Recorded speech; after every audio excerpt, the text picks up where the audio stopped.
Wetwasembera ng'ogamba omugenzi Moze Radio akuloosa. Si buli lunaku naye yakindoosa ng'ayagala lumbeerwe. Kati simanyi nayogerako ne Brian White juzi nga wa family. Chali waffe yali chaliwe. Radio yakuloosa ogendera Brian White. Brian White wali ku podium. Omugamba waliko ku podium naawe. Podium nagendayo. Ne podium ojajibuuza nnyo DJ Michael. Nyenga naye waliyoko. Naliyoko. Nga Brian White yazimba n'ennyumba eyo muzimu ali. Yatugamba. Ekintu ekinene ekisingako yakitandikawo era tumwebaza ku ekyo. Naye namunnyonnyoddeko wiiki nga 2. Ekyokwabya olumbe nangamba nange nkirowoozaako ekintu ekyo. Kambeeko bye mmala okukwasaganya tugenda kujja twabye olumbe lwa Moze. Ate tetwagala tulwabye olumbe nti kambembe kaba kaabize olumbe lwa Moze. Badde manyi family ine soko okumanya ku nsonga ezo. Mwine bategeeza so si mwe kutegeeza. Family tuyina ogitegeeza. Ise bategeeza. Bwebe tutegeeza no problem. Naye ate kati financially tuba twetaagisa okubaawo tunoonye ekyo kuba weetaagawo sente. Okimanyiko? Sente zisibye olumbe. Weetaagawo sente. Anti olwajja okubuuza lwaki Moze Radio aloosa ggwe atali wa family bwe weddiranga ngabi yes. Lwaki aba aloosa ggwe? Yali kyali wange nnyo. Ate olaba bakyankalana ne Jeff n'avaayo wakaawe mu nnyumba yaabwe najje wange ku Freedom City. Tokuba muti. Waliwo esimu gyankulira ngamba aliwo omuyimbi yagula amayembe. Omuyimbi yagula amayembe gamusiyaga. Abayimbi balogera ddala balina amayembe. Oli n'agula amayembe abeere star. Omanyi ffe kati gye tupangise waffe mu mizigo eyo. Tetulina nnyo buzibu naye kati wootuukira okudduka mu kalinaayo bw'eti. Eyo ng'ennyumba ewoogiraba. N'odduka mu nnyumba yo. Naye tujja kutandikirawo. Waliwo omuyimbi yadduka mu kalina. Tuli mu kuwumbawumba olwo. Ng'amayembe gamusiyaga. Omuyimbi yagula amayembe nga gamusiyaga. Ng'ayagala beera sita. Already yali sita naye nga jjukira yasooka n'aleeta ejjiini. Ejjiini eryo nze nalizaayo. Wetambulirako. Naye naligamba kankuzeeyo mu ddembe. Anti baali balireese likwate omuki omuzimu. Omuzimu gwali awo waka. Waliwo omuzimu. Kati nga balireese likwate omuki omuzimu. Ejjiini eryo. Ejjiini. Kati omuzimu ne gugamba ejjiini. Nange byantuukako nayo kibwa kati mu kwokebwa kuno. Kati wano ewaffe sikyalina gye nsula kati nsalawo nsula wano. Ekasooka gamusiyaga mweraba. Ejjiini lyamusiyaga. Ejjiini lyamusiyaga maama. Maama nze gadimba nfudde. Siona mpa kusigala. Jangu atukwe thumbnail. Nebe tukyaliko okolapo. Naffe ebibane bitusobedde. Ejjiini. Ejjiini lyakolaki? Lyamusiyaga. Ejjiini lyasiyaga boose yalireeta okuva e Tanzania nendikwata nendizza emutukula. Bwe natuuka ku boda nendigamba kati eyo yewammwe ejjiini neripowa neriddayo omuzimu gwe gwasigala mu nnyumba. Muzimu gwakwata amagi oli musomi wa dduwa bwoli musawo muganda? Ani spiritually ffe tuli bantu bampewo. Gwokwata oky ejjiini bwetanaddakewo konna. Nayogera nalyo mpola mpola nendipoloota nendizza e Tanzania. Nga gwapoloota ejjiini. Lyatuula na maaso nentuula emabega ne batuvuga. Tugenda. Jajja kwoli. Abantu bangi bo balowooza mu ddagala lyaffe ery'obutonde okuva edda abantu bakozesanga nkola ya kizaala ggumba. Mu India omuti guno gukozesebwa nnyo nga enkola eya family planning. Ate era naffe ku Biva Organic bangi batera okutubuuza teminayo nakyo family planning. Ku Biva Organic tugukozesa omuntu tujja ne tumulagirira bulungi bw'asobola okugukozesa ate enkozesa yaagwo nnyangu oil ono ayamba nnyo okukola ng'enkola ey'ekizaala ggumba ate nga yeesigika omuntu etajja kuleeta side effect. Era gwe omukyala ayina mugamba nkozeseza enkola endala ate ne zintiisa ni muti ono mulungi nnyo okukola nga birth control method ate eri reliable kubanga properties ze tezina bwe za affectinga reproductive system ate mbofu n'ebizimba ate ozibikira enseke ate akuyamba n'okukelenzinga woyagala okuddiramu okuconcevinga tekikutwalira na budde kuba kikola boss ku basajja n'abakyala okusobola okukola nga spermicide. Kati gwe munaffe abadde teekateeka babadde ayagala okuba n'enkola yonna mu natural therapies osobola okukozesa ebintu ebibwa. The views and opinions expressed on this channel are those of the individual contributors and do not necessarily reflect the official policy or position of Shalom 256. Any content provided by our contributors is of their own opinion and is intended for informational and entertainment purposes only. We encourage viewers to conduct their own research and consult with qualified professionals before making any decisions based on the information presented on this channel. Mbero tukyaliwo kakkana. Mugirekeo namwe. Mulange nokola ku shift endala. Oba ogenda genda nakitegeeza ki? Girekero ow'emmere. Girekero ow'emmere. Shalom 256 is happening. Bwe tugamba katole kigambo it is happening oli ku Shalom 256. Don't forget to subscribe gwatanaba gwa subscribing akaje kaseeko bengo ku notification bwekasaba tutaddeyo mpola. Mbebaza twageze emitwalo 27 basub. Thank you so much. Namwe abala batabuuka bulango kumwe kotava timu yamwe kotava mpola. Nze Shalom Haddad Kawesi bwali mukabona ko olwalero rastambulanzeka ntambulanye bannange aba Andrew Gagestanga mbala ku seti munyweyo ku mazinga gano gakuyise agogula smartphone, tablet, laptop, MacBooks genda kwa Ivory obenga ate munnange ofunye simu ennungi ennyo bagizimanye wokolera esimu tewulira yagwa mazi Face ID waku 0702 371293 oba 0774 658595 bela andukejesa kwa Ivory ku G19 ngozisoma mangu muntu anazi some mpola 0702 371293 Unaba mikolo. On my far right is Frank Ntambi Wayne Balukeza. Then wano Gwen naye ye Red Banton Jajaba. Mutani wa kwenye naresa ya kapia dala. Kakona dala. Maruto. Haine mirembe. Tafasaba musafari. Musafari ulikaseo. Wetulia. Welcome to Shalom 256. Sijabaniriza. Kasami mali ku Shalom. Walini nawo Ntambi Franka Ntambi wano nawo Jaja Red Banton ota Red Bar. Aha. Nenga mje baleko. Kasoke nkuliseyo blaza mukomera bana. Tewamchalira. Yavayo mangu. Singa yalwayo ntekedde kumala yo mwezi. Singa yalwayo. Wanya abalwayo banetegeka okujeruzire. Ati mbadde ngenda ngokulaba ku sipapa. Kati ogenda okulaba sipapa oyo. Oyina okwetegeka luli bwe twali tugendayo nga bakusaba simanya corona ebintu bya corona simanya ID simanya ng'olina okwetegeka kungi. So kakati ono yavaayo mangu. Tebatusibaasibadda. Twasibasibadda. Walagala koko mukomera. Naye ate tebantwala eyo wo. Nze ndi wa Kawunyemu. Kawunyemu. Ne sente zange zisinza okugenda mu Uganda bazitwalidde awo Kibuye. Polisi ya Kibuye. Kibuye awo. Kawunyemu awo Kibuye. Nibo osulayo ng'enkya bakuta. Baba kumuzaamu awaba kwebasizza. Ne lwaki ate bw'oba okutta enzi n'okwata emmotoka ate nga nnyina okukuwa ssente lwaki tokwatako kimu. Wali badde okwatako nze n'ondeka ne ŋŋenda emmotoka n'ogisigaza. Ne basigaza emmotoka nawe ne bakusigaza. Nantobeera seefu batoliiko. Ate siri seefu nga nnyera emmotoka ogikutte olwedde ngenda kulinnya booda.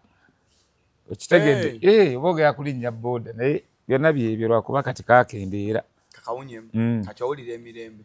Sinnyera ntambulira ku booda. Takusobola nko kutwako luziro bakigo. Tolina nko mu prison. Sinnaba. Era mbadde nsaba nfe nga sigenze eyo. Bali bajja kusiba wanya ntabazi wali otandise. Ezaaki. Bajja kusiba ng'oza okusa emisango egyafa. Baakunyamira gundi. Egyo sigitya seetaaga looya. Ekyo seetaaga looya. Va kuno ba looya baamugiddeko Nalukoola. Walaba amaanyi g'omusajja. Mulyanyama wamusiibya mugundi nga ndebambi beebale nnyo. Amiina. Beebale nnyo. Mbeebaza Nalukoola. Ensonga yaggaanya okukyalira Ntambi. Kubanga yavaayo mangu. Yavaayo mangu. Kati ate engeri gye baali singa yali amazimbanga. Wana abali bansiri waliwo batya. Ate osobola boogerako. Oyo simutya naawe. Oyo mutabani wange. Oyo mutabani wange simutya. Kyonna kyali nze namulaga contact ne communication. Tugende mpola. Osinga Jeff Kiwa bukulu. Dweriba naye omusajja mukulu nnyo. Ebya serious. Jeff mwana muto wakuba linene gunene.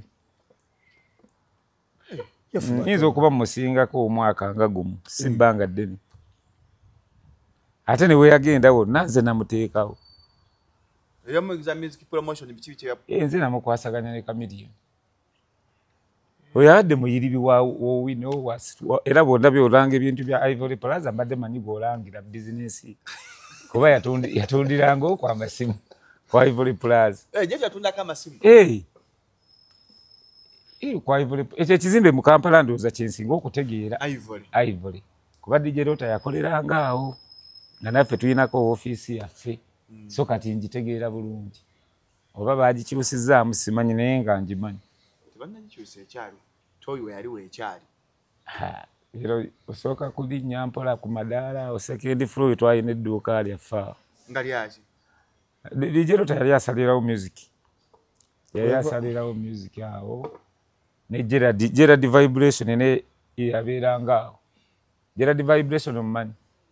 Tambya mumanyi. Luima Gerard.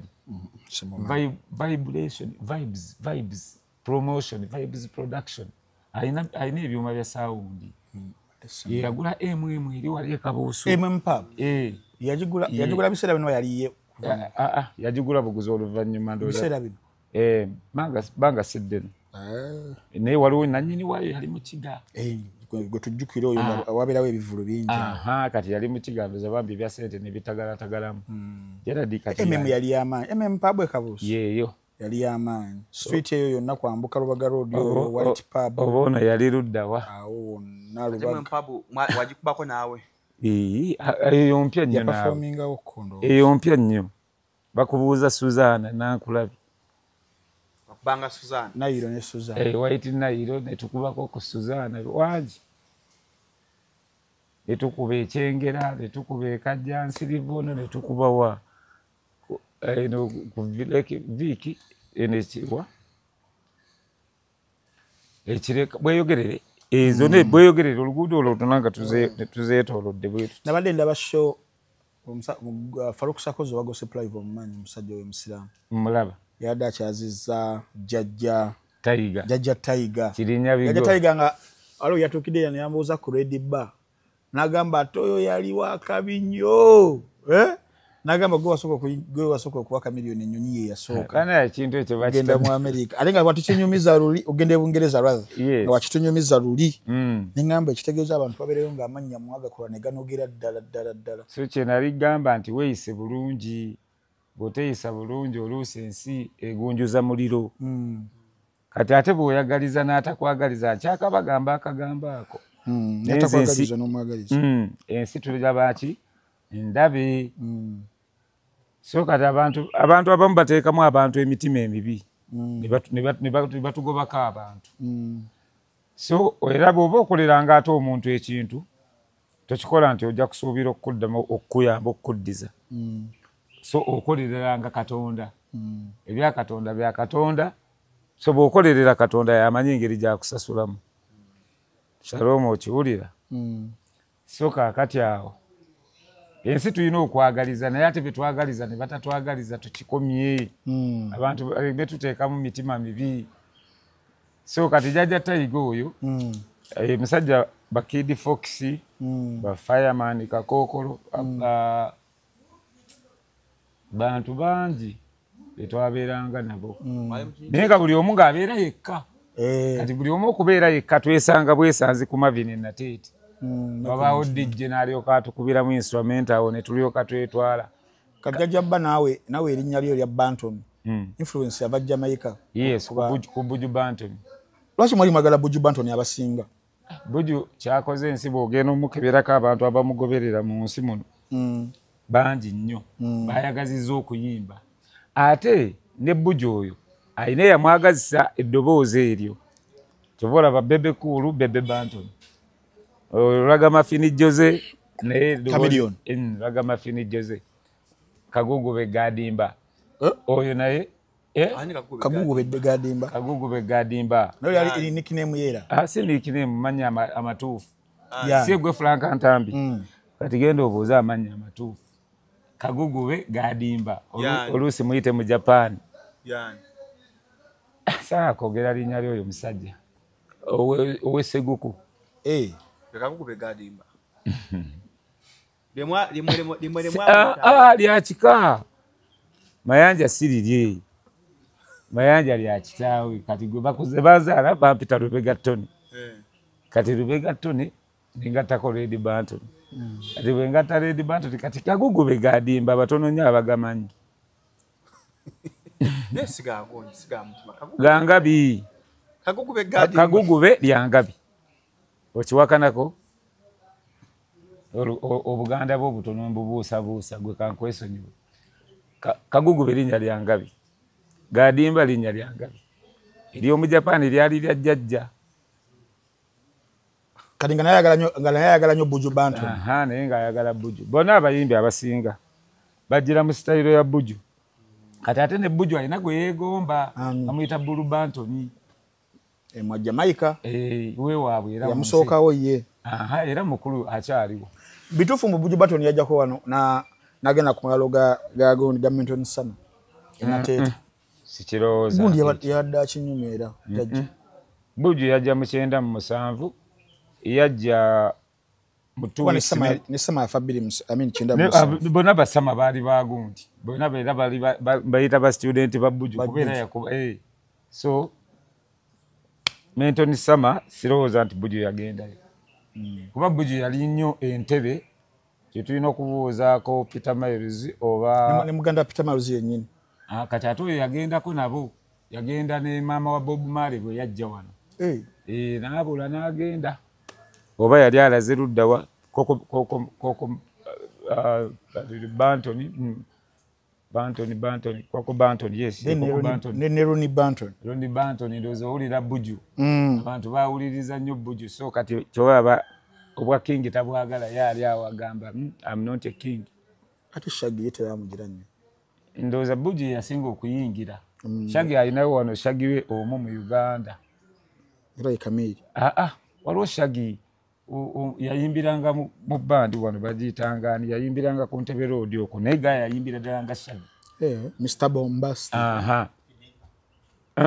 ono yeyita Shaggy yayimbako ne Lexus Kalema yayimbako ne Lexus Kalema so n'agenda mu magye ga America n'asavinga 10 years n'amala n'akomawo mwalimu no mu Uganda naye nga mujaasi wa America mbadde nasho gyenkola olwaleero waliwo incident bituli mu kudiringa naye waliwo dancer mvubuka muto yakubwa n'afa yafudde mvubuka muto yakubiddwa n'afa group emu waliwo omwana omugiso yampeereza akafaananyi ako naye nga dancer oyo simumanyi muto wabadde muto mupya yakampeereza ekiro TikTok okwo naye nga bagamba ani yamukubye waliwo kampu emu saagala n'ogimalirako bibudde kati nga tuli mbadde na wenkola show nga tuli mu kugamba nti influence y'aba Jamaica yabayingira nnyo ne mukoppa buli kimu ne mukoppa n'ezo empisa ezo z'okuba violence eyo no kati nze nkubuulire buli omu alina engeri gy'ayinza okuba jjajjamu kuba nze ne bw'obuuza ni kizibu nnyo okuba ndoza nayombako ne Megadi waliwo ka misunderstanding ke twali tufunye mu biseera byammwe ebimabega ate ne tuddamu ne tukwatagana bulungi nnyo naye kati bano abalwana nti oleese group kukubagana bagenda kuttayo omuntu omu waliwo yafudde kati oyo yafudde bagambye nalebe bamukuba simanya ate boda nemutikka nemutwalawa nemusuula kumpi oba neewuwe nakalabe ka vidiyo okubagamba bamukuba bemakindi naye nga si birungi omuntu omu agenda kufa olaba nti oli asobola okuba bwati omuntu n'afa abantu balina ebirwadde kyova olaba tekiba kirungi oli okugamba n'akusongamu olugalo bwati kati ebirunga bye nalabye bino nalaba kwani nga bagamba nti ono yayogera maama wa gundi Suna Beni agenda kufa ono yayogedde gundi bwati ne bwati ayinza okufa so n'olulimi lutonzi okitegeera kekasa siroganga naye nga okulwana kuno kulaze wala simu ababikoppa kubanga ffe twagala tubaseeko olukongolo mu abakadde b'oku kyalo temukumbye bulungi kibira abakadde b'oku kyalo tebalina buzibu na kyalo ekyalo kyekirina obuzibu n'abantu b'oku kyalo kuba kati jjukira nze okutandika okuyimba natandika muntu omu bino byonna agenda kubeerako ne Lion Island kubeera mu Good Life naye nga natandika ki omuntu omu so kati buli omu ayina kati oba mukoze group ebyokulwana ebyo si birungi omuntu omu bagenda musiba eruzira wano nga tajja kuvaayo ebyokuba si birungi babeerawo ba n'obuso kati Tadias basira Tadias era Rabadaba tekiyinza kumuvaako kyeyatta Tadias Rabadaba atani Tadias ye yamufumita ekiso eh story yaliwo kati okiraba bintu kulaga nti Tadias kabaka w'abalaasi yalina enviiri empanvu nga zikuba muno alinga mutani wa Bob Marley Rabadaba yamutta kyali kitya gwali mwaka ki sigujjukira naye nga 2010 bamufumita kiso mu bbaala Tadias nali naye ku bbaala zino eziri emabega wa CPS babbaala akyezi waliwo ebbaala ezo ezaalimu bannakenya Kenya kaakati Tadias naŋŋamba ŋŋenda gendako ku Poshiba Portion ye kabalagala nemugamba no problems oluva wano ngenda kukola ki okudda waka ate zigenda okubeera saawa nga mekaza ekiro Tadias nga nkubira ngamba banfumisa ekiso bantu tensambya nenyambala nengenda nemulaba n'avaayo n'atereeramu kaakati nekimusukkako engeri gye yali amanyidde okunywa kapirisina n'abeera kacaayi musirike omu nga tebigenda n'abeera kacaayi nga tebigenda n'amala n'asibalo n'agamba oba nfa nfe n'addamu n'anywa omwenge naye nga kyava ku Rabadaba ne Rabadaba era bamusibako kweyo ensonga bwe yali mu ddwaliro yagamba ki ekyamufumisa ekiso simanyi sijjukira bulungi kyamufumisa oba bamugamba kuvaawo oba bamugamba awo Rabadaba nga sitaanya ennyimba ezitambula oba bamugamba abaviire kati bono bwe yalemerawo ndowooza n'abanga amuyisaako akantu bw'ati yamuyisa ku kisoko muno so kati ebyo byonna byali ate yalina ne gurupu era Rabadaba era nga naye alina eggaali alina eggaali so ebyokuba n'eggaali ezo bigenda kuleetera omuntu afa wayiseewo bbanga ki ng'amufumise omwaka gulaka gwawera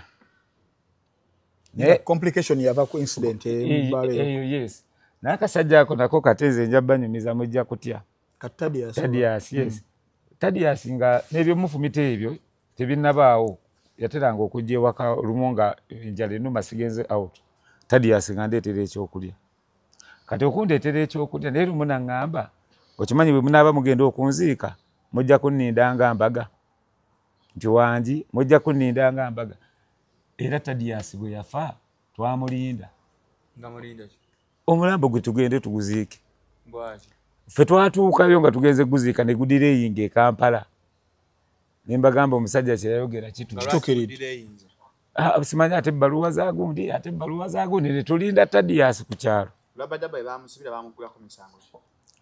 awo simanyi nakumanya bamusiba ebya Tadias byamusibya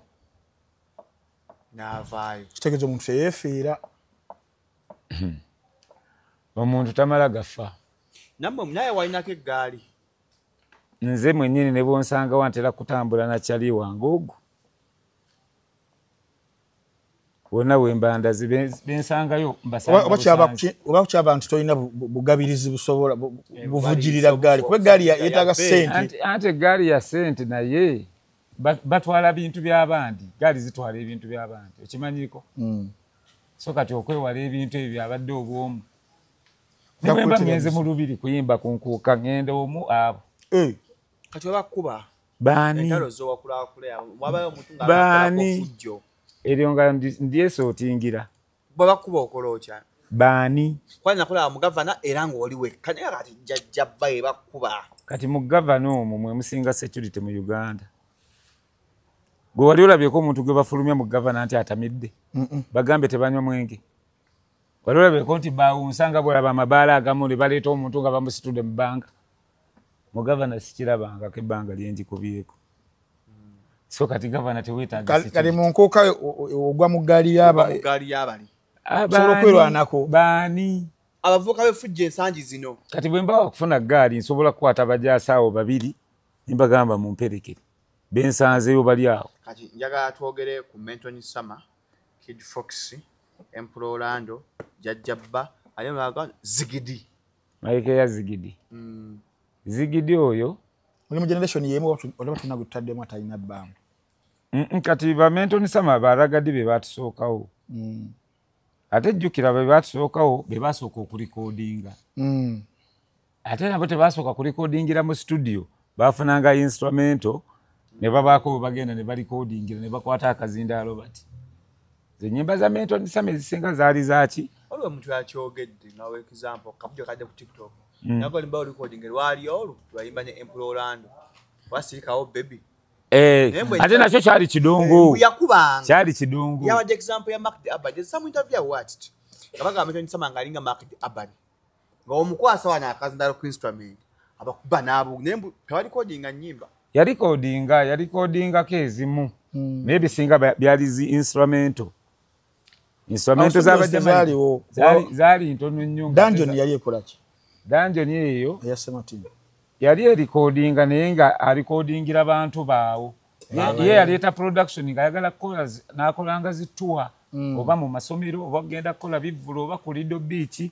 oba wa yo Sematimba Dungeon kakati era bwe nagenda ku studio ya Dungeon eyo maama wa Peter Omulemirembe omanyi yangamba muyina obusente butono ate olimba lutwala obudde bungi ng'ate akalango ka sekendi 10 kaleeta miliyoni 3 miliyoni 10 okitegedde ng'ate yali mutuufu lwakuba nze kyanyigiriza ne ŋŋamba kyekye baddewo kwe kunoonya Steve Gini baamundaga Steve Gini nga ndowooza omusajja munene muwanvu ngenda omulaba mu kilabu Siriki nga musajja ali awo gwe nali nsuubira nga si yeye kati nenfuna ayampa ennamba ye mukubirako essimu yange gwani nze gundi mbadde njala kundikodinga n'agijjako tunaa kulikodinga oluyimba nalumwawo wadde bw'agijjako kati ngenda ku DV8 awo DJ Rota yankonekitinga ne Steve Gini direct yagamba jangu olaba ono omwana bw'ayimbamu tulaba oba onoomukubirayo ekidongo najja ku DV8 akulabe Steve Gini era yajja n'abeera awo wabbali n'ennyimba we wamala le n'agenda nga simulabye ate nyina okudduka ngende ku ssomero gye nkuuma wali tugambe nga ngenda nga nyina okudda ku ssomero nkole ki okola obwasikaali kati bagenda okunteeka wa Steve Gini nasangayo kidongo nga yakimala ddo kikuba nga kikyo nateeka mu buteesi bigambo mulundi ogwo gumu saddamu gamba nti yalina studios ye ate yali yakasiiwuukira yali yakasiiwuukira producer nakukolera ekidongo nakisibya naga kino kya mwana oli alijja nakisangawo era yali ayogera nnyo ne DJ Rota kati DJ Rota n'aŋŋamba ekidongo kye baakimaze kyewakubiramu nonyamane olwatuuka mu kasiiwuukira ddakiika zaalinga 2 nenteekamu amaloboozi era nenzituka nenzira ku ssomero recording yedda kuba recording z'ennaku zino banzo nomale saa 9 mu studio saa 9 ne bakomawo n'olulala ekyammwe given studio zaali ntono ba producers batono recording session yabanga etya is it nti one take nga toddamu bate basanga wano bagatte ekya one take ekyo osobola okuddamu naye nonyamane nagikuba obulundi guki gumu olwamala ye n'amala n'agattamu byagasseemu ne balumikisinga masteringa ne balutuwa injerota alina contact n'alutwala ku CBS basookera mwanzino gye tuyita gavana kati basooka mu gavana basooke batestinga sawundi babagundi nga gyali Chris owa CBS yes yaliyo n'alusabirawo n'alutwala ku CBS ne lubanga luyimba lwa ggwanga 98 awo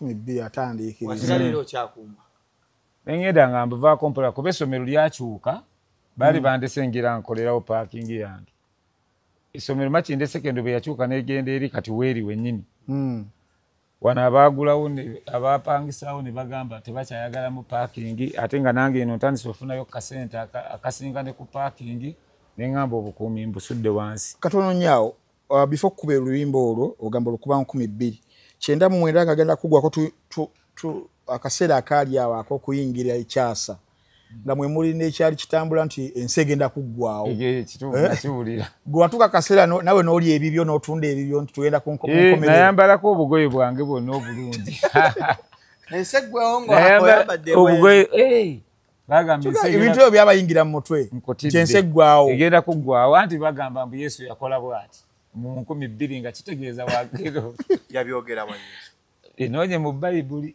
bwe alina akagalo ke yaweereza yagira bw'ati Yesu aliwa FDC ne bagamba nti akoma after 2000 years ajja kuba akomyewo mu kudda nga tusuubira tugenda kuggwawo kye bagiyita millennium omulokozi akomawo wali ludda wa yali alina emyaka nga gumu ebiri yali muto so ebintu tebyali byangu naddala mu kulikodinga ne kati studio ziringa binyeebwa pitirivu buli wamu studio ziringa binyeebwa era naye oli akola bizinesi ya studio saawa zino saali muwagidde kati ate abayimbi bakadongo kamu abayimbanga ennyimba ez'eddakiika 15 bo tebabanga producers bizibwabo abo balikodingira ku bino ebyo bayita ebitambi obitegedde ebiri ku UBC oba bikyalimu bino bwe biti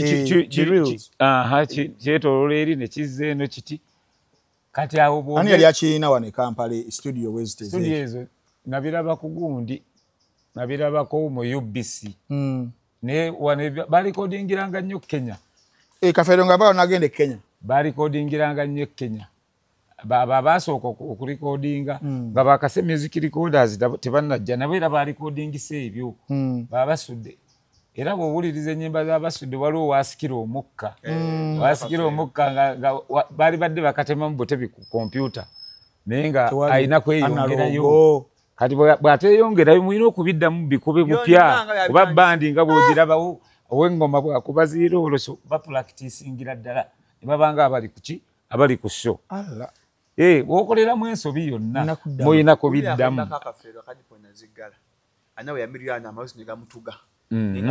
alina okugenda mu maaso one take sajja mbawo ekitiibwa awo so kulikodinga tekwali kwangu naye kati ab'ennaku zino ate n'okuwandiika kati oyogedde Kafeero yangamba Dipo yagiwandiikira emyaka 10 plus yes mwanyi yankonye Kafeero oba olumu nga mwesanze ku show ali star Dipo yaziwandiikira emyaka 9 n'emyezi egigwamu nga bwawandiikako n'ateekaawo era lumu baafunako accident nga bali ku lw'Emasaka bwe bafuna accident ne balanga nnyo ekitabo kyabwe ekyali kibuze mwalimu ennyimba ne bakiranga ku CBS okwo nga balanga ekitabo kyakireta genda kikwasako emikono ebiri ekirabo kyakwasaako mikono ebiri yamala n'akiraba simanyi abalabe tebakimusooka sirowooza bayinza okuba bakimuddiza kuba kati ng'ennyimba zonna ziri omwe ze bawandiika batambula ne ka enjoke enjo kategeda akayimba era nga Kafeero ndi wabayini newange oyo so kakati balanga nnyo ekitabo yonnonye ku enjampe ku mboozi ya Kafeero ali eyo kyaggweeyo simanyi bulungi yamulaba ku TikTok ononye ne ku muzeeyi Matiya Luyima Matiya Luyima mu munoonyeeko aba temulina contact muŋŋambe enziba Dani Mugula kati munoonye entebe gitasinga azikale kati ate mulina okufunayo Vincent waliwo Vincent mutabani wa Sebadduka Vincent naye mumunoonyeeko abawe ku mboozi ya kitaawe naye abawe ku mboozi yes kuba beewaffe abo ku kyalo beewaffe ku kyalo ate bw'oyimirira ewaffe era ku lusozi olengera mba abasudde so tuli omwo bwe tutyo kale nkyeva buddu byonna bagamba ne papa kalidinali yasooka era we buddu okitegedde so kati mwe abatava buddu abataabuuka Lwera simanyi kimuliko bajja namwava awamu wali abadde n'ekibuzo kyakubuuza ku characters ezimu abayimbi abo abali ab'amaanyi Sama Nyentoni Sama Emperor Raga Shanks tamwogeddeeko DVD Shanks waali Ragadi Emperor ate Kuruno Nyentoni Kuruno Megadi kati abo nabo bajjanga nga golaba Good Life abo baleeta bajja n'amaanyi ba student abo nga bali ku campus Makerera basoga Muggulu teri mwenge Muggulu teriyo kati nawulira oluyimba olwo ne ŋŋamba bannaaye nange bana nyimba luno nsobola okubeerako ku radio naye nga bakusooka okuyimba okulikodinga peno nenkona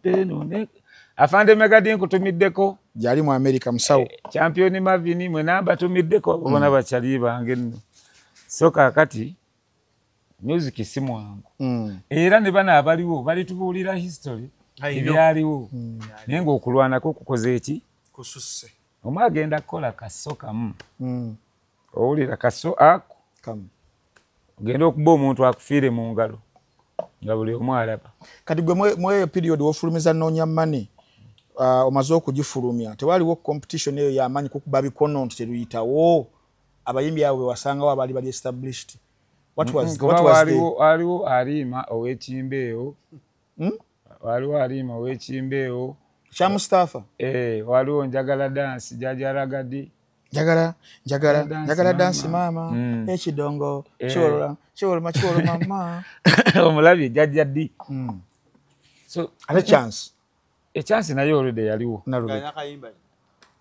a chance yalina hits nyingi chance yalina nyimba nyingi de mwenywere dembe chance nze mpage uramu bwa kiseera leka twe malego yalina nyimba nyingi chance toyinza zibala kati mula ku TikTok awo mukazi watu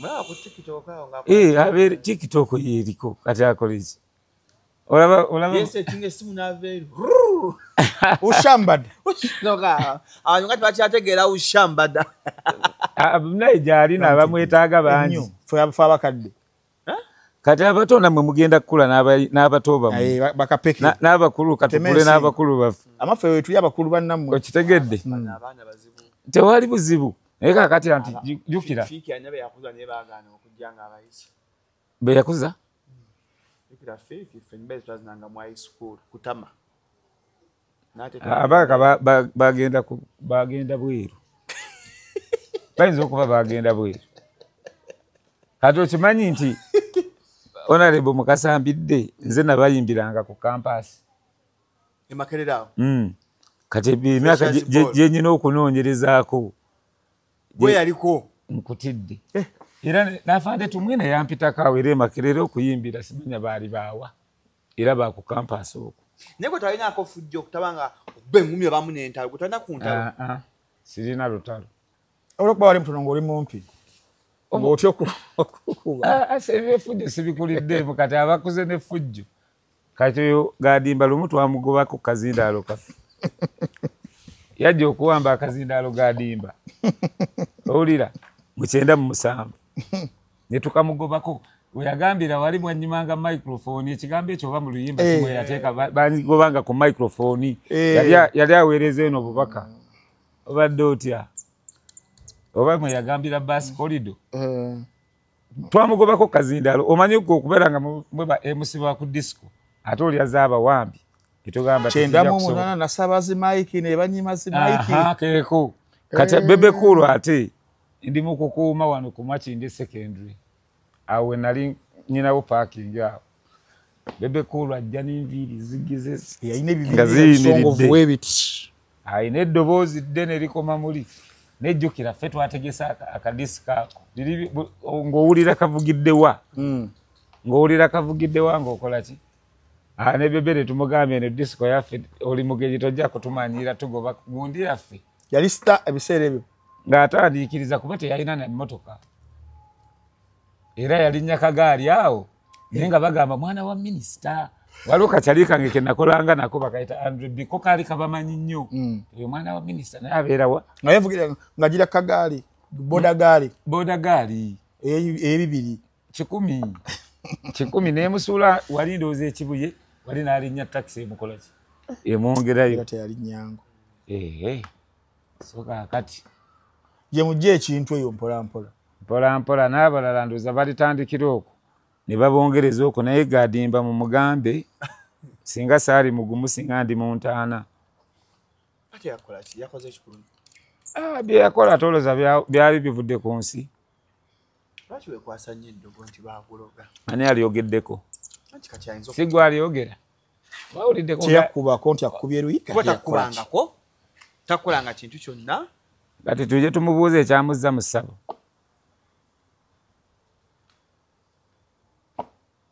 Tuje tumubuuze anti lwakuba gwe kati oli mutiitiizi njagala interview gye nkwata ng'ogitya ogimpenze nje posting ogimpe nje postingire kuba gwe oba oli kawadisa nze siri kawadwa allegations ezo tolina bujulizi bwa mu ssabo ate bw'olumiriza anti kyeggamba kooti teriiyo ono tebamutute mu kooti lwakwogera bigambo ebyanjwanjwa kati bwaba bamutute mu kooti lwa bigambo nze bagambe tasobola kwogera ku ekyo nkutwale mu masabo gonna kati bw'ogamanyi otya amasabo gye bakulogera bakyali be bambuulira oluvannyuma nga nabo bamaze okwawukana obadde ki naga omusajja abuulira gwe tajja kukutegeeza mangu kuba okutegeerwako kuyinza okutwala akadde nga tonategeera kuba neri wakiwetoga kamiliyoni akuloga atandoga yandoga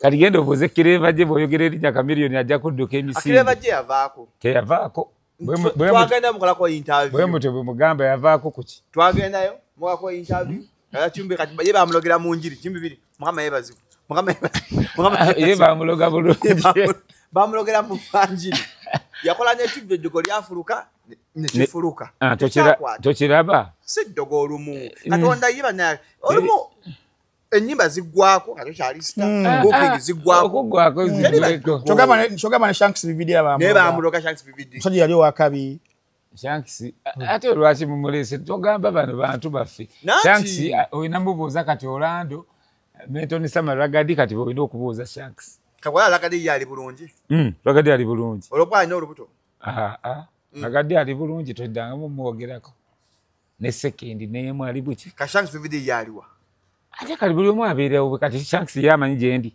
kati lwaki atubutinga yo feri Shanks tamanyi Shanks yamanyi gyendi katugende beanyako why do you attribute your failure to witchcraft attribute is what lwaki okikakataku lwaki failure yo okugwako lwaki sigambye Shanks nti yeyanduga nanti because Kamili yali star anoloza abyo omukisa gwo bambi lwaki Kamili yaroga Bob Wine lwaki yaroga Bebe Cool ate gwe nawe totegeera gwe ngamba okumanya nawe totegeera nakugamba yakwata amannya 3 eryange Bob Wine ne Bebe Cool yatwala emukono nesoko ndulie Bob Wine wali anti uliriza bo bali balakabali besibadda lwaki gwe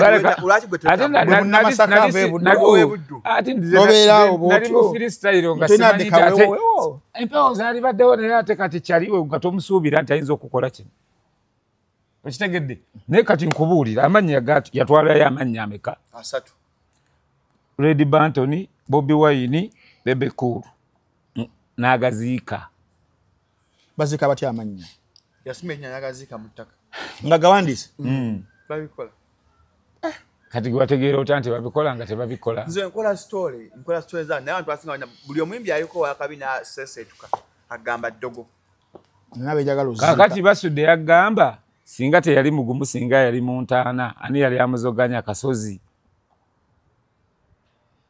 nawe yakola yekoleranga abyogera ennimiro y'okubuganga kati Gadimba yali yabikola dde yabikola biseera bino no yali yabikola dda banjukira ate nange nyina abanwanirira bajjajjange yange nyina bajjajjange bagambye ndi awo bwendi okufa bwe basazewo so okufa ne okusiranya ate ne batambuusa nti akasajja kakoze kati okimanyi nti buli lwoloota wabawo message gye bakuwa naye oluusi n'otagitegeera kati lwaki tewaloota kyantambi sakunyonyolanga akwata tabekkiririzaamu ye takiririza bajajja bakkiririzaamu yalimba kakati soka enkubuuze nyabuuza omuntu yani ampugudde achaga anya friends of chaga nga lumu November kiraga eddogo lifuluka omuntu asobola okukomawo era gwomu kuba friends of chaga abagenda okuyimba naawe kikyasoboka n'okola ekivulu n'okomawo mu bantu tugende mpola mpola sijja kukola lwakuba chaga yakoze mpola mpola oyinza okikola nekikutunuulira ate ng'otaddemu ssente chaga akatunda emmeeza 5 ekyo kirungi nnyo bwe ziba nga si za bigambo anti n'okuteekako weekuli baba bashani bagamba bagula emmeeza 3 bana bashani ba Eh. bana bashani ziba bagula emmeeza ne papa Chaga bayinza okuteekako omanyi n'ebino ebintu birimu okwogera ze mwagula tokiraba bashani ziba ze milioni 10 tokiraba kuloba sente mwazi wani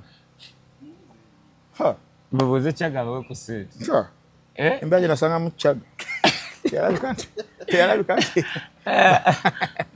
kyasinga olulabu ku magulu sigenda kudduka kweri ku sente baabo kyegamba mbunawo okyasobola okukomawo nze bayithawe nali ntegese ku bivulu byange bingi ate nga nze mbyetegekera nekinyamba nesibangibwa sente nensobola okujjayo zemba ntaddemu oluusi n'amagoba nerumu nebisala ate gwali mpuliddeko nga bantutte nti bamanja zagundi ze mba neetereddemu sente zange bwe ziba zisaze ziba zange okyasooka ti osoote nga tukwadde gogoso okujja erugogo tuyimbiremu nga tukoze cricket over erugogo nga mukoze mutya nga tugikuwadde nga mugimpadde mmwe baani bapromota tugisasudde ewedde tusasulidde obulango buli kimu nga golina kujja kuyiba bagamba omiranga ogayanga kyonoosobola okumira lugogo gitya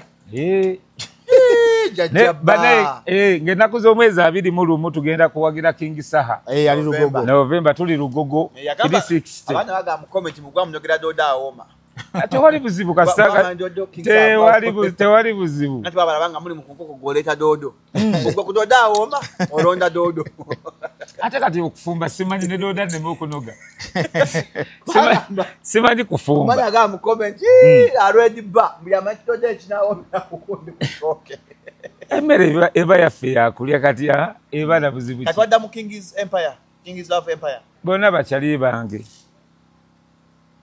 bakyali bange ngate King Sawo mwagala nnyo bonna tukulaba naye bonna gye mbeera nti mba mwagala abanjagala tonagenda ku kitebe kuyimba ku kitebe wa nuku Bobby si kyaliwo kyali wange lwato nagenda kwega bwaba ate struggle ina kubanga oli mu nsiko struggle ya mu nsiko saakulabyane natete nga tugenda okudominatinga omukulembeze ate natete yabaddewo obadde ki bannange sinnakulaba ku kitebe natete yabaddeyo sinnakulaba ku kitebe kaakati nze muntu atayagala kamera okimanyi bwompita okujja mu kamera yo tuva tukufuna nga tukufunye lwansonga naye sinnakulaba ku kitebe ng'ozze kuyimba anti gamba nyina okgendayo nga nyina okgendayo bwemba sirina kgendayo sijja kgendayo ntambi ajja kunkiikiranga ajja kumbulira ekifaayo gwe tolaba nti ompa obuzibu bungi okujja okuntunuzaamu kamera yeeno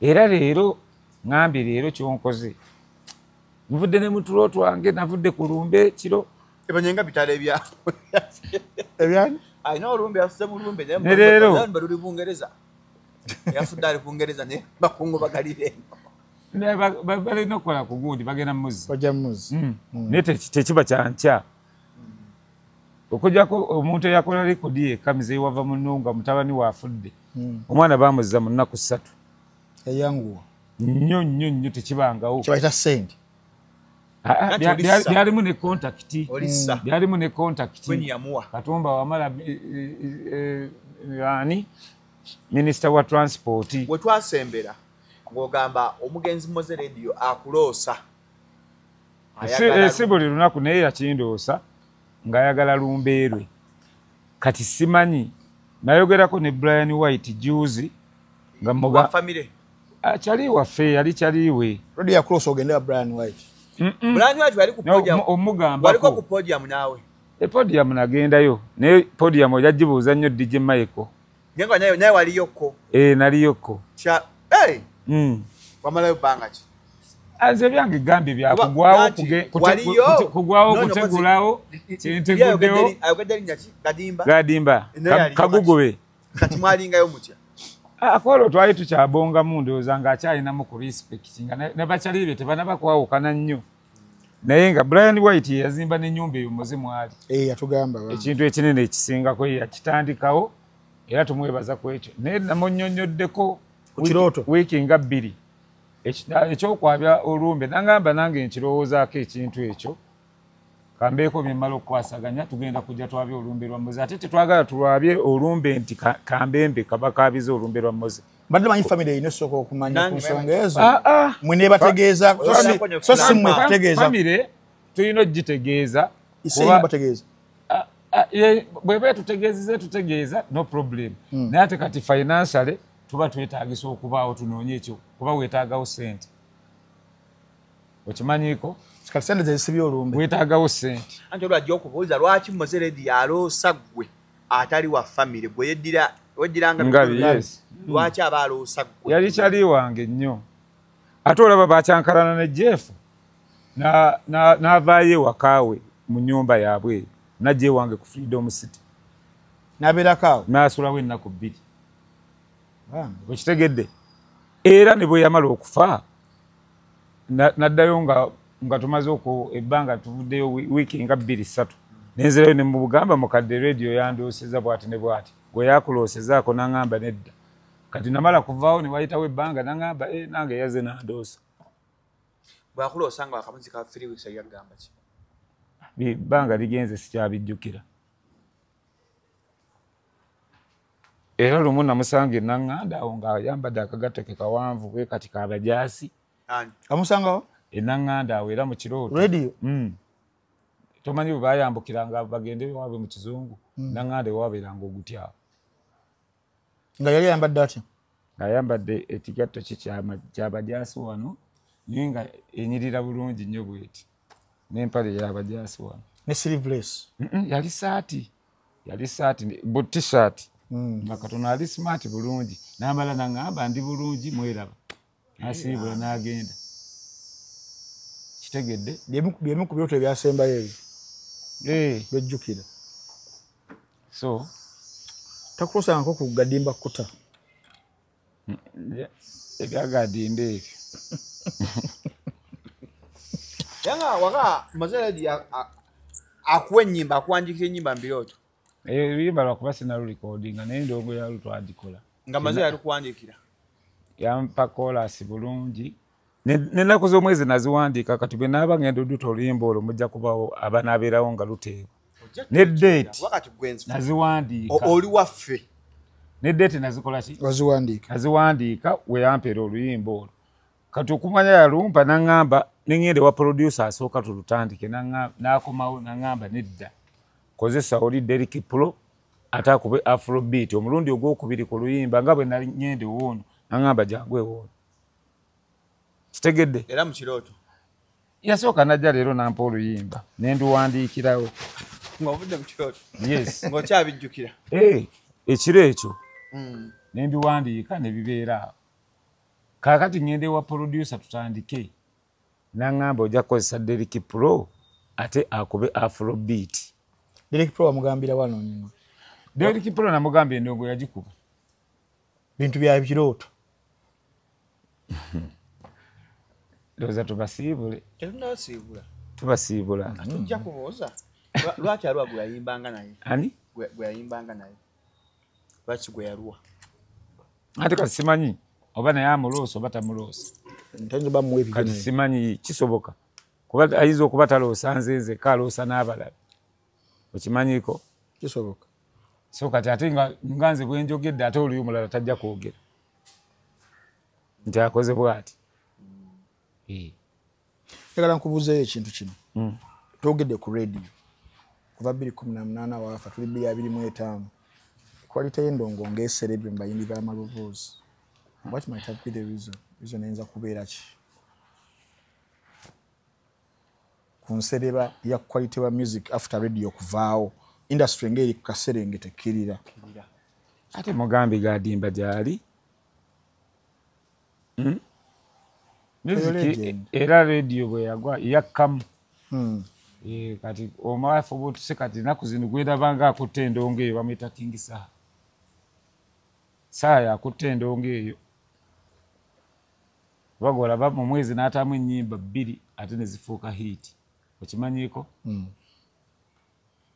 mu mwezi n'oguddako n'ate ennyimba 2 ne zifuuka hit abaaguyina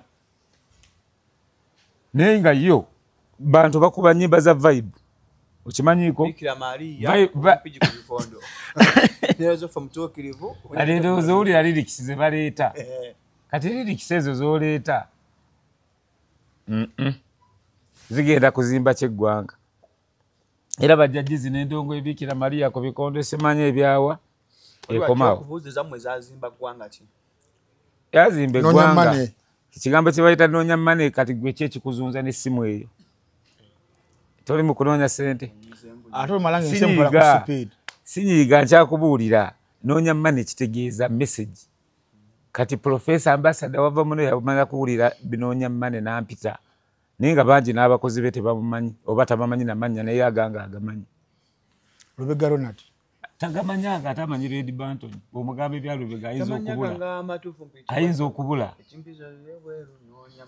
nebyembabuulira byonna ne tugamba baagala ayina balinga kawawa Red Banton simba nga sirishuwa ngazaakuweddeko be bamu abakuba empawa ne bw'oba ne firiji amazzi asaba gansuwa ndowooza owulira mulimu message oba temuli ne wabanya firiji amazzi asaba gansuwa mulimu message oba temuli eggwanga olizimbye ensinga egenda ku sipiidi togiraba dunia ekayekwata ne sikiriza nakamini wawana Bantoni ndowooza owulira ani akakubaako ambalojjere Bantoni olugero lwa Bantoni takyali Red Banton is a simple Banton mwaddawa aba Bantoni abasuutanga Bantoni nga gayaye gagamba Bantoni nga gadimba bayawana Bantoni sinza kuva Kampala ng'anyi ndowooza owulira nnemeddeko ng'anyi abadde obuuza eyayita omunene kituzindibwa akyali gy'oli lweri mu musimu y'akasuku nga ringitoni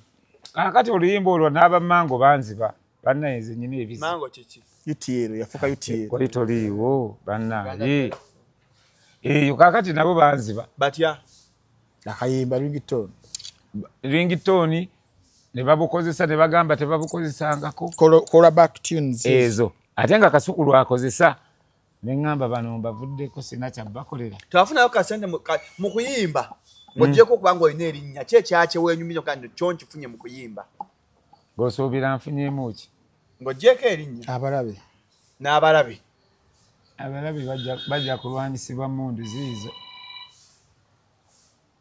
abalabe wandikiza mutani ogoza ddajje mu ndongo gwe ku byoyiseemu buli omu akola ebibye omwana gw'ozadde wandimwagasizza okubanga gwajje mu ndongo bw'aba akyagala agenda akikole bw'aba takyagala akole kyayagala so siyinza kukusalirawo nti kola bwoti kuba emyaka gisalawo bw'oba ogituuseemu wenyumiriza okuba nga obadde muyimbi okumala emyaka 25 okyenyumirizaamu kyenyumirizaamu kuba okimanyi nti abantu b'ensanga abasinga baŋŋamba banneebaza okuba nga nkyali mulamu ne mbagamba mwagala kunsuubira nga nfudde wabona otya obulwadde obwazunganga abaana balwala nga nnyo abaali basita bagambye kati bwaggwawo anti waba atya kuba nga tewalwala siyinza nange kumanya ndowooza katonda n'ensi ye n'okwekuuma wekuuma nnyo n'okwekuuma ali nnyo omuntu wabakyala ate nga ali serebu era abantu kye bansuubiranga si kyembi kugamba nti olina abaana bwe bati olina abaana bwe bati teri bakyala bakuleetera ku baana mbwa n'abaana ono wo nga bakola bemusi fiishi bamuleetera omwana wa myaka 25 fiishi bamuleetera omwana nga mwana wa fiishi oba nga mukulu bamuzaala Jjinja bamuzaalawa wano Kampala namuleetera naye nga yajjukira mbu baali mu kawunta awo mu DJ box fiishi yali DJ yali mwogezi naye nga bakolaganya ne DJ yali omukazi yazze kukuba ndongo fiishi n'amu approaching n'amutwala mu DJ's box kati gwe takuleeterayo ku baana mba n'abaana babo bandeeterayo edda omwana omu yali mu pittu oba ne muteeka ku DNA yange teyeetaaga kugenda mu bazungu ngalo y'amaaso otunuulira ngalo y'amaaso olina okubaako kyotufaananako ewaffe okkirizamu ebyo ebyaki ebyo musima ebigere boba abaana bange enjala zaabwe zifaanana nga zino ezange abaana gye bali. Siri mugumba nga gundi sijja mwogera linnya ayinza oggwa eddalo. Waliwo omuyimbi omugumba? Si muyimbi, ono maneja wa Bigoye. Bigoye? Maneja eyasibya bulaza wange. Negwe olika wada toddangamu okuntunuzaamu kamera yo. Ze nkubuulidde. Ze bampita kagumba kankeje simirwamirwa. Ojja kutegeera. Bajja kumira. Nze sisomanga ku mateeka naye seetaaga looya. Anti bakuwa respect. Yaki bagitwale mu banka bafunemu looni. Tuli bakoowu naawe. Ne interview ekomaawo. Tuli mu kumali tuwumba. Tuwumbe babuwe. Tuwumba. Tuwumbe kuba. Banye mugeye kubiba eddagala. Kalekeko. Twagala kubu. Nedda kagudde. Tune dakiika nga 5. Tewali buzibu. Bakateekako bati.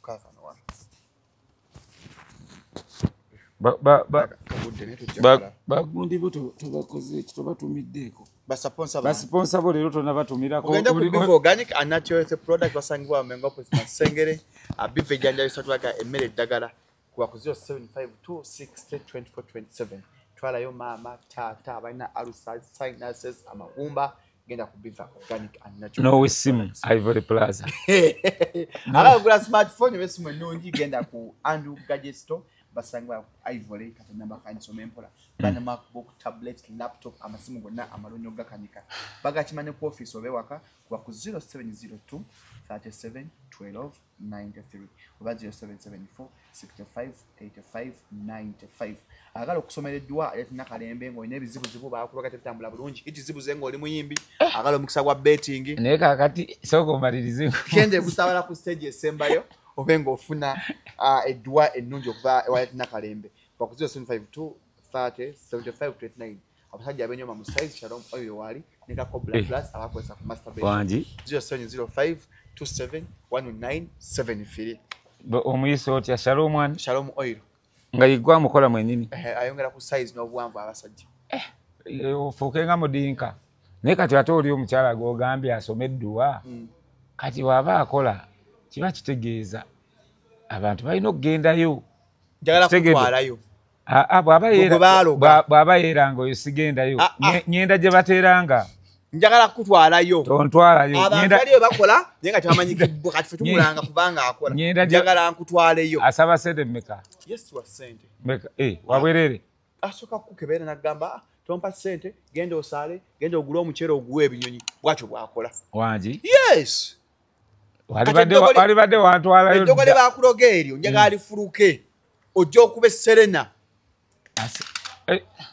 tesuula ettabbu twagala kuwa Serena agala kugimpa tujja kugezaako nja babuulira wetugenda okugenda wetulina wetunaaba tulaga nja babuulira kamala okuorganizinga ate nabwe bujja kubeerako organizing committee naddala ono gwenyiza obutakwesiga nnyo gwenyiza obutakwesiga lwaki onneesiga nja kwesiga nnyo ono gentleman oli ati mutiitiizi mutiitiizi alina byatya naye kati ate ono tatya anja ebyo ebitiisa kikulu birimu emisambwa birimu amalogo kati kizibu okipuluvinga mu kooti okagera amajjona kati ogamba otya nti omulamuzi nti bandoga okipuluvinga otya anti n'omusango teguliyo mu kooti kyobula wetasobola kugamba nkutwale kukusiba nabasobola okukuba kunkuba bw'ali nkuba omuntu omulumu sijja genda ku poliisi uyo tambula wekka ate kati ntambula ze nyina ebikolobero muganda wange ntambula ogwo nanti kati abayimbi abasinga bw'okuba hiti ng'ofuna eggaali abantu nga 6 tolowooza mbunyegana amagaali gaavuwazizzamu abasita gaavuwazizza abo abagayina nze sibangako na ggaali naye ate kati nkubuulire omuntu asinga eggaali mu nsi eno bamuyita popcorn ekimanyiko simanyi oba kaani oba Jamaica popcorn kati oyo yasinga eggaali alina kisaawe kiramba ekyeggaali yes wagirabako bosoma bikubisoma ku vibes katero wano wakoze show ewaabwe nga bamaze okuva mu kkomera nalaba eggaali baginsindikira tomanyi baali bafaani faani twatambula naye bali bakola saako yaabwe bwe bati almost kisaawe nga kijjudde nga gaali yes kyegambye nti bafaani asi bafaani baali eri bbali bano ono yava nabo eno bw'ati gy'ava kati wantu waliwo eggaali ono mu Uganda nasinga eggaali bw'omanyi bagamba Muddu ono yalina eggaali naye sigimanyi bulungi esinga yagadimba agadimba bali batwazi basimu bali batwazi basimu Muddu bagamba yasinga eggaali naye sigirabangako kuba ndaba akasajja kali izi kali butona mutwaza kifuna gaali njagaza ki oli star gutokiraba nange mwenyini nemberedde okwerabirira ate ndabirira eggaali awo nembwayo gyogulira ennyama eyo gyeri eyo yewaka abayimbi bettanidde okgenda eggulu gwogenda ddy eggulu eggulu waliyo ki baba wa ssente anti kati osiina kontakiti entwalayo bagadimba naye nga wanjagadde okgenda afande sala engendayo nemmulaba akumanyi nkutidde lwali lumu nja kukunyumiza ndooza patifo anti nebbugumu ndi aba omusana gunkubamu tugula wano tunaatera omumaliriza ndaba omusana gunkubamu nnyo bakunywa ka juice asiba ku juice ate sigwa mweru sebo nali mweru okusingako wano omusajja obokyanga oli mweru onsanze mu tayimu ya bulugwala ngenda nfuuka muddugavu kyabuvunaanyizibwa abayimbi mmwe bannabitono okwettanira okgenda eggulu okufuna handouts bwe wabanga waliwo ekibayambako bwe zibanga ssente ŋŋendayo kuba embeera nga si nnungi ŋŋendayo ate ku federation efederation ŋŋendayo kwali ku project ya nalabya Eddie Kenzo nga bagala kulokinga olumba lwa Museveni album onoobaako bwe baba bampise naye baba tebampise sigenda olowooza Uganda tugenda mu kaseera kabyakulonda amaloboozi gangi googera gagamba twagala nkyukakyuka kyabuvunaanyizibwa okuyimba okwegatta ku bali abayimba ewa Pulezidenti Museveni ng'ate amaloboozi aze gagamba twagala nkyukakyuka ati ne Pulezidenti Museveni okujja yajja anoonya nkyukakyuka okimanyiiko ne Pulezidenti Museveni yajja anoonya ki nkyukakyuka naye enkyukakyuka yeetaagibwa mpulira bagamba agambye asiibula guno tadde naye ate yatusiibula bafuna emikono mingi bagamba n'okulonda okujja emikono weegiri badde sikimanyi ekyo tokiraba bafuna emikono n'ekisanja ekiddako n'ekisanze ekijja ku bagenda otutola ku mikono egyo kyo sikimanyi bingi bye simanyi ndowooza jona omusajja tatuddukako tubadde ne Red Banton nga tuli mu freestyle akamba kaffe kafuluma ddi akamoze egyo keyakuwandiikira mashallah ng'eddogo ligenda litanja kugira omanyi badde nabagamba ne luli studio nga ntandise zitya ng'okyo bajja kuloga omanyi waliwo okutiisa n'ogamba nti ogenze mu studio otuuka mu studio ate n'oddamu kukola birabi no ne bakuwa n'okuba muti n'ovaako n'okola muti sigukwatako ate tokuba muti waliwo esimu gyankulira ngamba waliwo omuyimbi yagula amayembe omuyimbi yagula amayembe gamusiyaga abayimbi balogera ddala balina amayembe oli nagula amayembe abeere sita omanyi ffe kati gye tupangisa ewaffe mu mizigo eyo tetulina nnyo buzibu naye kati wootuukira okudduka mu kalinaayo bweti eyo ng'ennyumba ewoogiraba n'odduka mu nnyumba yo naye tujja kutandikirawo waliwo omuyimbi yadduka mu kalina tuli mu kuwumbawumba olwo ng'amayembe gamusiyaga omuyimbi yagula amayembe nga gamusiyaga ng'agala beera sita olede yali sita naye nga jjukira yasooka n'aleeta ejjiini eryo nze nalizaayo weetambulirako naligamba kakuzeeyo mu ddembe anti baali balireese likwate omuzimu gwali awo waka waliwo omuzimu kati nga balireese likwate omuzimu ejjiini kati omuzimu ne gugamba ejjiini nange byantuukako nayo kibwa kati mu kwokyebwa kuno kati wano ewaffe sikyalina gye nsula kati nsalawo nsula wano ti ekasooka gamusiyaga mweraba ejjiini lyamusiyaga maama nze gadimba nfudde siona mpa kusigala yangu atukwesaamu neyo naye tukyaliko olapo naffe banne bitusobedde ejjiini lyakolaki lyamusiyaga mukamera gyetuulyama ejjiini Liasi ya gabose yalireeta okuva Tanzania nendikwata nendiza emutukula bwe natuuka ku boda nendigamba kati ye wammwe jini neripowa neriddayo omuzimu gwe gwasigala mu nnyumba zimu wakwata amajinyo oli musomi wa dduwa bali musawo muganda ani spiritually fetuli bantu bampewo atugwo kwatwa che jinyi bwatana dakewo kunna nayogera naliyo mpola mpola nendipolota nendize Tanzania nga gwapolote jinni lyatula na maaso nentuula emabega ne batuvuga tugenda jajja kwoli ojja kwebuuza kwendi obasiriiko bana ebyo bigambo bya red bate bigwa malojja muba mwakamala kinyo kati atuwadde topic nedda by the way jagala lumu mujje mbalage bwensiiba olunaku lwembeeramu olunaku naye ku olwo temujja kujja mu parking tufune ojja kutuula ku boda cameraman ndoza gwenja okgenda naye mala obbalambuza ku sawuna zembeeramu katobera mu sauna banga abasajja betundira mu sauna ndoza nange jembi nja kugenda ne cameraman ani agenda ogula omuntu omukadde nga gwe kati akazinda newa tubetufanye wakati gwe wuno okutuse asena kutuka njava wamenyera tulina gye tulaga bw'oyagala okummira nkutuga naye nga byebyo ebya Shalom ne Frank Ntambi once again nkukulisaayo singa abadde akyaliyo nga sipapa era ne ku Monday ngenda kuba ku sipapa naye yavaayo mangu ono yavaayo mangu Ntambi amakulikayo naye byonna byebyo jabi tukube ekifaananyi